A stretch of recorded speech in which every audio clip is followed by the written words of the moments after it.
দেখতে পাচ্ছেন একটি গাভীর দুধ আছে। আমরা দেখি এটি কত টাকায় বিক্রি হলো, কি কিনছেন। অসাধারণ একটি গাভী। দেখুন আমরা দেখি এটি কে কিনছে, কে কিনছে ভাইয়া?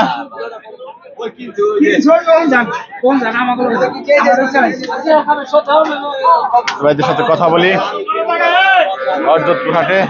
আসসালামু আলাইকুম, নাম কি ভাইয়া? আমার নাম সোহান। সোহাগ, কোথা থেকে আসছেন? আমরা পোস্তগোলা সামনে। পোস্তগোলা। গাভী কিনছেন? কত কেজি দুধের গাভী কত টাকায় কিনলেন? তো ভাগ্য কি বলা যায়, মাত্র বাচ্চা দিচ্ছে 3-4 দিন হয়েছে তো। আচ্ছা, এখন শিওর বলা যাইতেছে না, আশা করি 13-14 কেজি হইব। 13-14 কেজি হবে সারাদিনে। কত টাকা নিল, দরদাম কত হয়েছে? 200। 2 লাখ। দর্শক 2 লক্ষ টাকা। কয় বিয়ান এবং কি জাত? বিয়ান দুইটা, এটা হলস্টাইন ফ্রিজিয়ান। Holstein Friesian. দর্শক 2 লাখ